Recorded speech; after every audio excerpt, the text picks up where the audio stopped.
Oh, hey guys, Ken out with ETX Tactical and Survival here. Today I'm going to be doing a basic video on concealment. Now you can take it however you want it.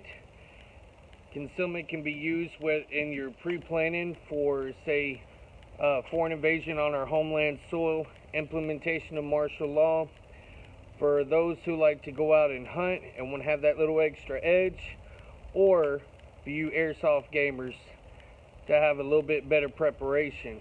So stay tuned, we'll cover basic concealment.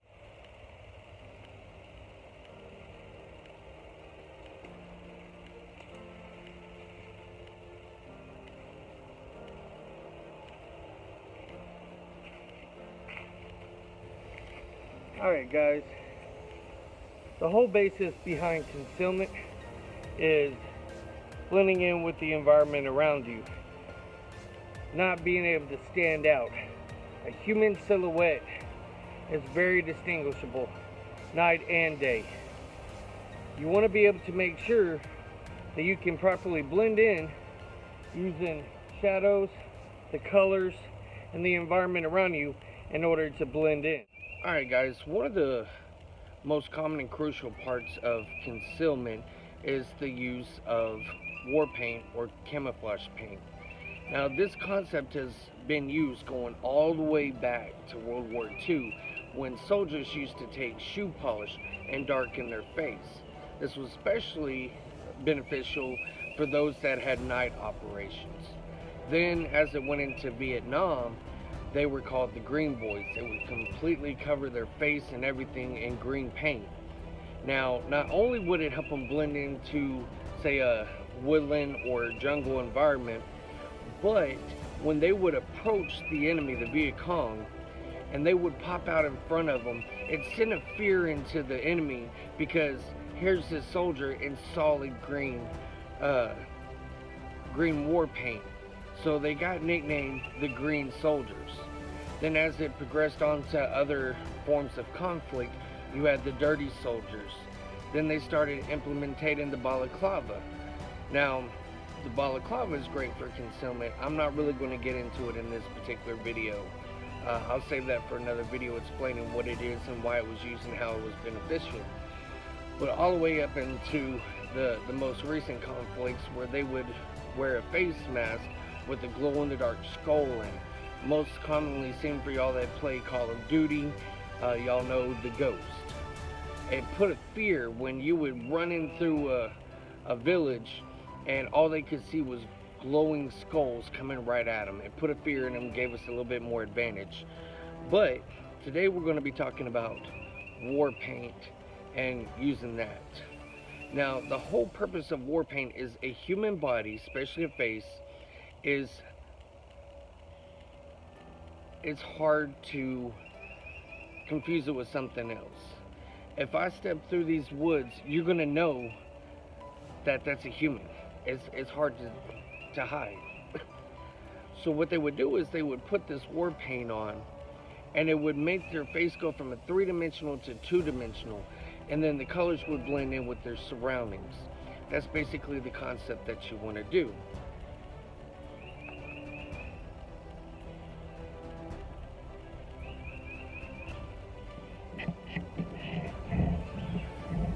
So when you're doing your war paint, you want to make sure that you cover everything that's going to be visible. Your face, your ears, your neck. If you're not going to be using the use of gloves, do the top of your hands. That way nothing shows as a natural person. Now, the thing to remember is your high points, your cheeks, your nose, your chin, your forehead and eyebrows. Those tend to stick out more. And especially being a human body, a human face, excretes oil, natural skin oil. It puts a shine and light, whether it's sunlight, moonlight, light from a village that you're going through. You want to darken those areas so that way it doesn't stand out. You want to take your light areas, your synced in areas, like underneath your eyes, your eye sockets, the lower parts of your cheeks, your right here in the crevice of your mouth, your face. You want to cover that, and you want what would normally be a shadow there. You want to bring it out with light colors, so that way when you mix it with the dark colors, it blends itself in. So that's what we're about to do.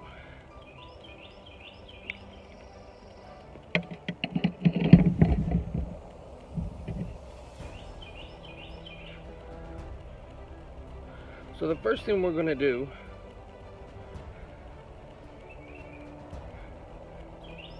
is do the face. Hit my light colors. I always start off with the green because everything else is easy to blend in from that point. When you start with darker colors, it's hard to blend in the light points of that color. And you don't want to paint it on. You want to blend it in. You want to smear it on. Okay, guys, so as you can see, I've pretty much covered my face in the light colors. If you've noticed, I try not to get it in my beard. It's very hard to get off. So if you have a beard, avoid that. Your beard is going to be your concealment. So I pretty much got all my areas blended in with my light colors. My lips, bottom of my nose, the ridges of my eyes, inside my earlobes. Now one area, if you have a beard, try to blend in going from your face into your ears, so it doesn't look like you got a clown mask on, as they call it. So now that we have the green, now we're going to go into our darker colors, and we're going to highlight the areas such as the eyelids, the nose, the ridge of the mouth, the chin.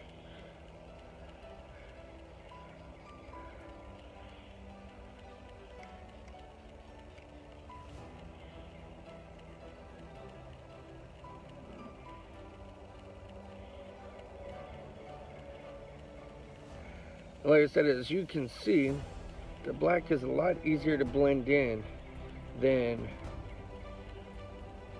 had I put black or dark brown and then put green on top of it.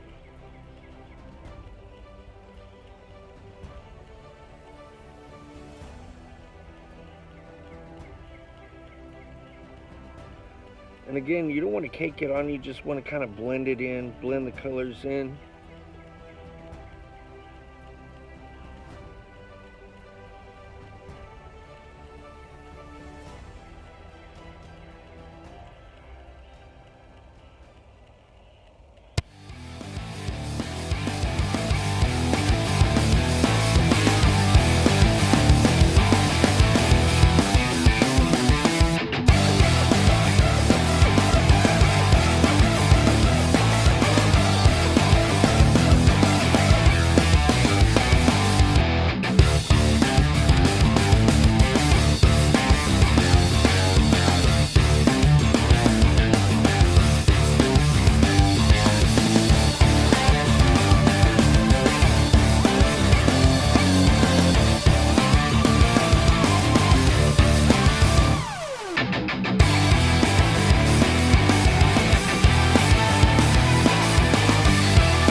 Now, another distinguishable feature when it comes to a silhouette, identifying a human body silhouette out in whether it's urban, woodland, or whatever, is the top of your head. Now, no other animal, creature, or item inside a woodland environment or even an urban environment is going to have a hairdo, or in my case, no hair. So you want to make sure that that covers up. Now, there's all different types of covers that you'll see. In this particular case, I like to use my soft cover. Covers my head. There's no shiny parts. Adds an extra shadow across my face, which makes it even better. You'll see people use the flop hats or boonie hats. Most commonly your Navy SEALs, your special forces, they like to use that. It helps conceal their head. It's not a common shape. Or for those that are in an environment where you have to worry about debris and such, you'll see them with Kevlar. A lot of soldiers in Iraq and Afghanistan will have Kevlar because they have to deal with when an RPG hits the side of a building or an IED, that debris is going to fly and hit them. Same thing like over in Afghanistan, there's a lot of cliffs and stuff. They want to have that protection, but it also conceals it. Now, another thing that a lot of people tend to forget about when they're new to concealment is hands. As you can see, it is very distinguishable, especially me being pasty white. This is a very identifiable shape inside a woodland environment. So you have two options. Either A, you can paint your top of your hands just like your face, same concepts and everything between your high points and your low points, or you can do what the easiest and most common way, don on some gloves. Just make sure the gloves fit your environment and your type of operation. If you're up north in a colder environment, make sure that you have the right type of gloves to fit that type of temperature that you're dealing with, but still sturdy enough to get the job done.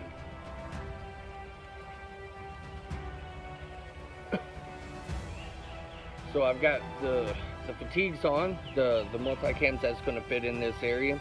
I've got my face done, my head, and my hands. So now I'm ready to go blend in.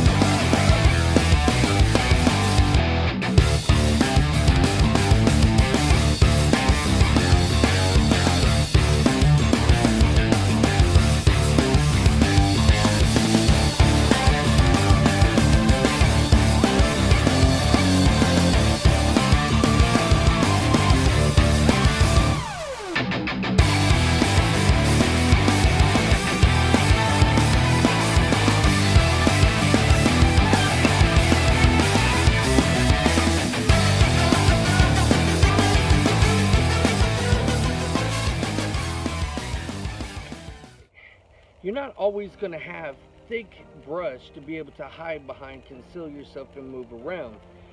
Let's say, for instance, you've got a rendezvous point that you have to get to, and it's an open field full of tall grass. Then what you want to do is be able to move slowly across, but undetectable without standing out too much.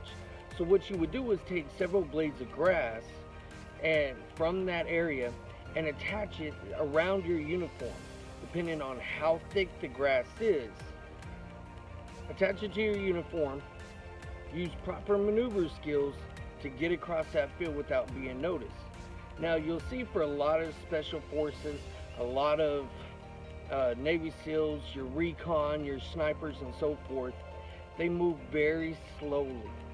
Their job is to get in undetected, and a lot of times they can be right underneath the enemy's nose and never even be detected. They move slow.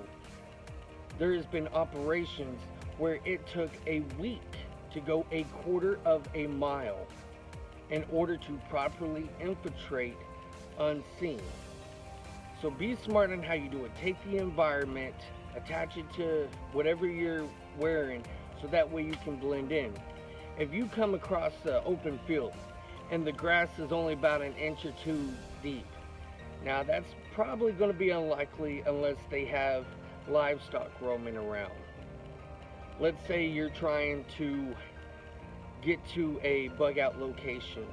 Martial laws implemented, foreign invasions implemented, or for you airsoft guys, let's say that you've got a rendezvous point and you're coming to an open field, and since it is a controlled environment, they keep it mowed and bush hogged.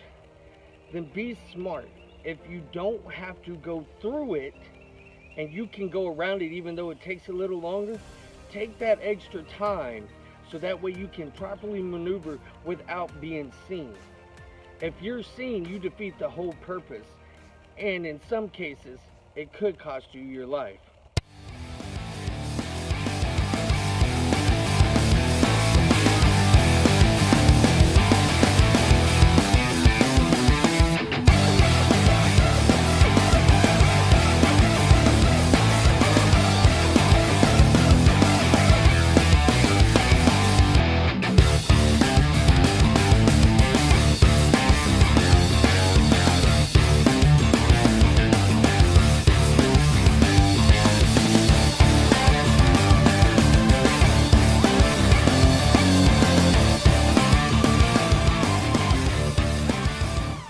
Guys, so you basically seen how to use concealment in order to move around.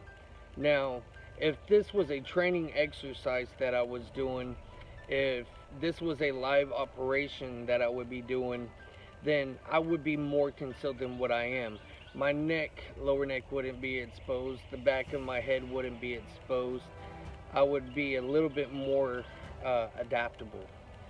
But for the purpose of this video, I'm just showing you the basics, okay? Now, I'll have other videos coming soon. Other videos such as how to maneuver concealed, quietly, undetected. If you have a cough, what to do. To communicate to your guys in your unit, or your group, or your family, undetected. A lot of stuff that I've been taught. And a great place to learn some of this is watch Don Shipley, retired Navy SEAL. Incredible guy, very smart, knows what he's doing. I love this guy. I've studied his tactics and stuff for quite a while now. But we will have more videos coming soon, so make sure that you stay tuned for that. We also have some other videos that are going to be coming out as far as a more in-depth of home safety, preparing your bob, choosing a place for a bug out location, or a meeting point if you're bugging out and you have people from different areas coming to meet you, and then go to one main LTZ or rendezvous point. So stay tuned for those. I hope that you enjoyed this video. If there's anything I can do to answer any of your questions on the basics of this stuff, feel free, let me know. That's what I'm here for, and if there's a question that I can't answer, I can definitely get you into the right direction of somebody who can. So the thing about this is, don't just try it once and say, okay, I got it. You want to keep practicing, keep using it, learn, critique yourself, okay? These guys that are in the military, or like your state troopers and park rangers that are out in the wilderness every day, if they're trying to come up on a steel site, or they're trying to take down a group of guys that's running a meth lab out in the woods, they have to utilize this and utilize it good. And they constantly train, they constantly practice. So if you're going to be working on, say, bugging out in a woodland environment, go ahead, take the time, practice doing your face paint. It's not something that's just going to come natural. It takes practice, and it takes doing over and over again. Train the way you expect to operate in a real life situation, okay? Small mistakes could cost you your life. So keep that in mind. As always, I'm K9 with ETX Tactical and Survival. Stay safe, stay smart, stay alive. God bless.